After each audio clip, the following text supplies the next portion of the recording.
महाकुंभ का आज 43वां दिन है। महाकुंभ में स्नान के लिए श्रद्धालुओं का सैलाब उमड़ रहा है। सुबह 10 बजे तक करीब 50 लाख लोग संगम में स्नान कर चुके हैं। इस तरह 62 करोड़ 48 लाख से ज्यादा लोगों ने महाकुंभ में स्नान किया। महाकुंभ में आने वाले श्रद्धालुओं का उत्साह और जोश हाई है। हर हर महादेव के नारे के साथ ही लगातार स्नान करने पहुंच रहे हैं लोग और त्रिवेणी संगम में जल लेकर अपने घर की तरफ लौट रहे हैं।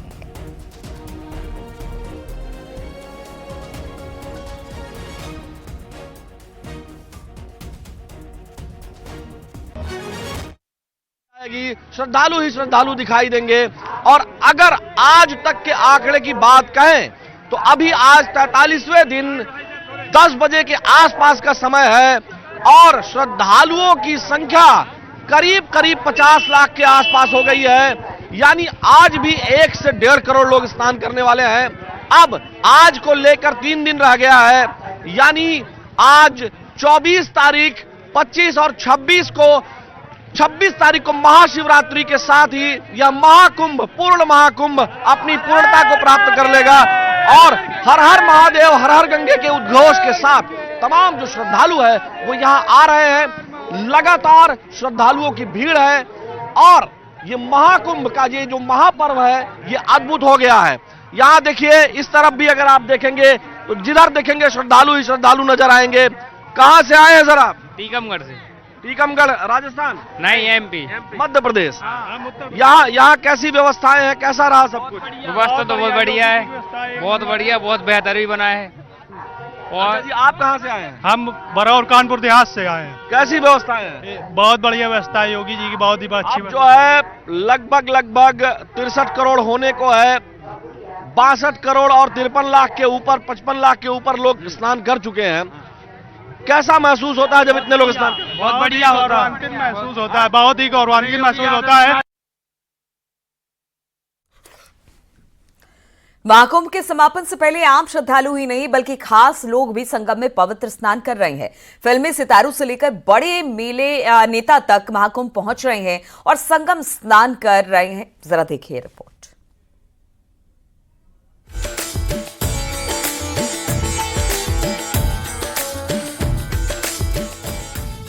त्रिवेणी संगम पर स्नान की तस्वीरें मशहूर गायक कैलाश खेर की हैं। बॉलीवुड स्टार्स लगातार महाकुंभ पहुंच रहे हैं और इस महापर्व में शामिल हो रहे हैं। हर किसी की इच्छा है कि वर्षों बाद मिले इस अद्भुत संयोग पर पावन स्नान कर पुण्य लाभ कमाएं। कैलाश खेर अपने गीत के जरिए समा बांधने में माहिर हैं और जब प्रयागराज पहुंचे तो अपने अंदाज में महाकुंभ की भव्यता की जमकर सराहना की और कहा कि इस तरह का आयोजन विश्व में कहीं और देखने को नहीं मिलता है। देव अवतरण हो और वो देव आपको ऐसे छुएं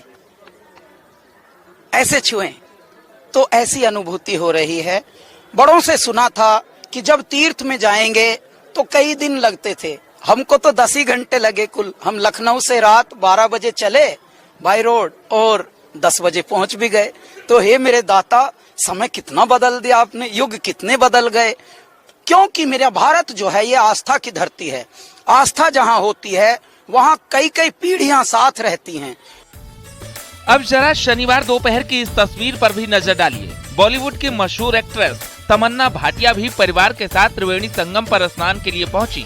परिवार के सदस्यों के साथ गंगा पूजन किया और दान पुण्य में हिस्सा लिया। तमन्ना भाटिया ने बेहद साधारण अंदाज में पूजा अर्चना की और इस महापर्व में शामिल होने पर खुद को सौभाग्यशाली बताया।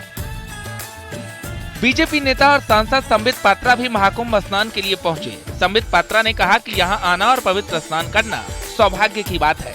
संबित पात्रा ने पुरी से प्रयागराज की यात्रा का जिक्र करते हुए कहा कि यहां आकर महसूस हुआ कि जन्मों के पुण्य से ही महाकुंभ संगम स्नान का अवसर मिलता है। ये तो जन्मों का पुण्य होता है जब मनुष्य को महाकुंभ में और वो भी प्रयागराज में आके स्नान करने का, डुबकी लगाने का मौका मिलता है। यह सुअवसर आज मुझे प्रदान हुआ है। मैं बहुत धन्यवाद देता हूं जगन्नाथ जी का कि उन्होंने मुझे ये मौका दिया यहाँ प्रयागराज आने का। पुरी से प्रयागराज तक का आज हमने सफ़र तय किया है और यहाँ जिस प्रकार की व्यवस्थाएं हैं वो अपने आप में अभूतपूर्व है। इस प्रकार की व्यवस्थाएं न भूतो न भविष्यति। महाकुंभ भारतीय संस्कृति और आध्यात्मिकता का जीवंत प्रतीक है। 12 साल बाद आयोजन और इस बार अनोखे संजोग की वजह से आम श्रद्धालु ही नहीं, खास लोग भी इस पल में शामिल होकर खुद को धन्य करना चाहते हैं। ऐसे में बात चाहे फिल्मी सितारों की हो रही हो या फिर राजनीतिक हस्तियों की, हर कोई पावन स्नान कर पुण्य के लिए महाकुंभ पहुंच रहा है। Bureau report, news 18। Samajwadi party के प्रमुख अखिलेश यादव ने बीजेपी पर तंज कसा। बीजेपी से पूछा कि मैंने गंगा में नहा लिया, अब गंगा को कैसे धोओगे? अखिलेश यादव ने क्या कुछ कहा, सुनिए जरा। लेकिन मजबूरी है, क्योंकि आपने सवाल पूछा, इसे बोल रहा हूं मैं, कोई हमारी इनकी सेटिंग नहीं है। मैं जब कन्नौज में एक मंदिर में गया था, मैं कन्नौज में मंदिर में गया था, कन्नौज में एक मंदिर में गया था मैं, उस मंदिर को गंगा जल से धोया गया था। जिस मुख्यमंत्री आवास में पूर्व में बहुत सारे मुख्यमंत्री रहे, हटे, किसी ने भी मुख्यमंत्री आवास को गंगा जल से नहीं धुलाया होगा। इस बीजेपी के लोगों ने मेरे जाने के बाद उस मंदिर को धुलवाया था गंगा जल से, मुख्यमंत्री आवास को गंगा जल से धुलवाया था। एक बार मैनपुरी में भी इसी तरीके से धुलवाने का काम किया था। बीजेपी वाले बताएं कि मैं तो गंगा में नहा लिया और गंगा किससे धोगे तुम?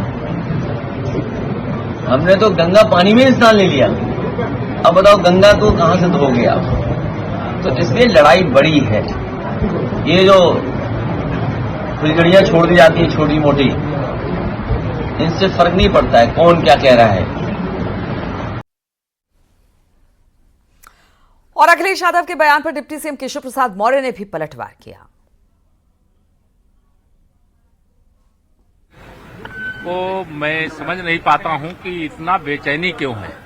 अरे कोई भी कहीं पर भी गंगा जी का पवित्र जल अगर छिड़कता है, घर में हो चाहे मंदिर में हो या किसी स्थान में हो, उसको वह अपने को, जो स्वयं एक दबंग आदमी है, जो एक स्वयं सामंतवादी परिवार से जुड़े हुए हैं, जिन्होंने तमाम लोगों का शोषण और उत्पीड़न करवाने में संरक्षण किया है, और वह इस प्रकार की बात बता रहे हैं जैसे वो बड़े वंचित हैं, बड़े पीड़ित हैं, बड़े दुखी हैं। ये अचानक इनको कैसे इस प्रकार के विचार आते हैं? उनके जो सलाहकार हैं उनको सलाह गलत देते हैं। और गंगा मैया जैसी, यमुना मैया जैसी और सरस्वती माता जो अदृश्य रूप में है, उस त्रिवेणी में डुबकी लगाना, यह कई जन्मों का पुण्य उनका होगा, शायद इस कारण से उनको मौका मिला है। लेकिन अगर विकार मन में होगा तो उसका कोई पुण्य नहीं मिलेगा।